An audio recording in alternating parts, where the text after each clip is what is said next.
नमस्कार दोस्तों। डिक्टेशन शुरू होगी 5 सेकंड बाद। स्टार्ट। मैट्रिक की परीक्षा पास करने से 1 साल पहले पिता की मृत्यु हो जाने से घर की आर्थिक हालत बहुत बिगड़ गई थी। घर में पढ़ाई जारी रखने वाला अकेला वही लड़का था। परिवार को उससे बड़ी उम्मीदें थी। इसलिए आगे पढ़ाने के लिए उसे पास के शहर के कॉलेज में दाखिल कराया गया। लेकिन वहाँ पढ़ाई अंग्रेजी में होती थी, जिससे वह समझ नहीं पाता था। उसे बड़ी निराशा होती, यहाँ तक कि तरक्की और कामयाबी की उम्मीद ही नहीं रह गई। इसी बीच परिवार के एक मित्र ने सुझाया कि इसको इंग्लैंड जाकर कानून पढ़ना चाहिए। उन दिनों इंग्लैंड से बैरिस्ट्री करना कहीं आसान था। उसकी तुलना में भारत के विश्वविद्यालय से डिग्री हासिल करने में धन, समय और शक्ति तीनों अधिक लगते थे, और नौकरी के बाजार में उस डिग्री की उतनी कदर भी नहीं थी। बम्बई की डिग्री हासिल कर लेने पर ज़्यादा से ज़्यादा क्लर्की मिल सकती थी, और उनका कहना था कि अगर वह अपने दादा और पिता की तरह किसी रियासत का दीवान बनना चाहे तो उसे विदेश के किसी विश्वविद्यालय की डिग्री की ज़रूरत होगी। उनके पिता और दादा ऊंचे पदों पर थे, और उन्होंने थोड़ी सी शिक्षा से ही अपना काम चला लिया था। मगर अब ज़माना बदल गया है। मैकाले की शिक्षा योजना लागू हो चुकी थी। भारतीय विश्वविद्यालय हर साल हजारों की संख्या में कला और कानून के स्नातक तैयार कर रहे थे। ऐसे स्नातकों की तादाद बहुत अधिक हो गई थी। इसलिए विलायत जाकर डिग्री हासिल करना ऊंची नौकरी की होड़ में यकीनन फ़ायदे की बात थी। विदेश जाने की बात सुनकर उनका मन खुशी से नाच उठा।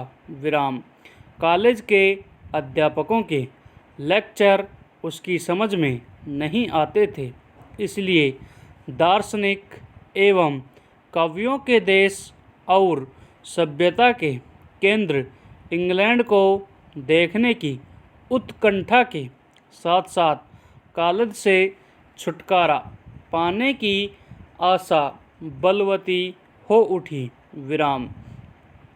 उसके बड़े भाई को भी यह प्रस्ताव पसंद आया, पर उन्हें इस बात की चिंता होने लगी कि खर्च के लिए पैसा कहाँ से आएगा।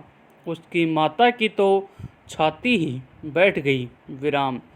अपने सबसे छोटे और लाडले बेटे को वह समंदर पार विलायत के अनजाने प्रलोभनों और खतरों के बीच कैसे भेज देती। यह मसला उनके लिए बहुत बड़ा और टेढ़ा था, पर इसमें उन्हें अपनी अक्ल चलती दिखाई न दी तो वह सोचने लगी कि काश इसका फैसला करने के लिए आज उनके पिता जीवित होते। अंत में उन्होंने बेटे को काका के पास, जो गांधी परिवार के बुजुर्ग और कर्ता धर्ता थे, इस मामले में सलाह के लिए भेजा।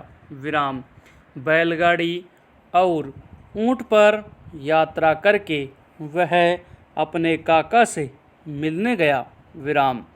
काका ने आवभगत और इसने तो बहुत किया, लेकिन धर्म को भ्रष्ट करने वाली समुद्री यात्रा के लिए इजाज़त देने को खुले मन से राजी न हुए। विराम वह राज्य के अंग्रेज हाकिम से वजीफ़ा मांगने गया। विराम गांधी परिवार ने उस राज्य की बड़ी सेवाएं की थी, लेकिन वहाँ भी निराशा ही हाथ लगी। विराम अंग्रेज अफसर ने नाम मात्र का सौजन्य दिखाते हुए कहा, पहले बम्बई विश्वविद्यालय की डिग्री ले लो, इंग्लैंड के लिए वजीफ़े की बात उसके बाद करना। विराम इस तरह हर कदम पर निराशा का सामना करना पड़ रहा था, लेकिन उसने हिम्मत नहीं हारी। विराम वह जानता था कि अगर इंग्लैंड जाना न मिला तो फिर वहीं लौटना होगा, जो उसे जरा भी पसंद नहीं था। विराम कोई चारा न देख वह पत्नी के गहने तक बेचने की बात सोचने लगा, लेकिन जब उदारमना बड़े भाई ने रुपया इकट्ठा कर देने की हामी भर ली, तो यह मजबूरी गैर जरूरी हो गई और मान के इत्मीनान के लिए एक प्रसिद्ध मुनि ने उससे परदेश में औरत, शराब और मांस को न छूने की प्रतिज्ञा करवा ली। विराम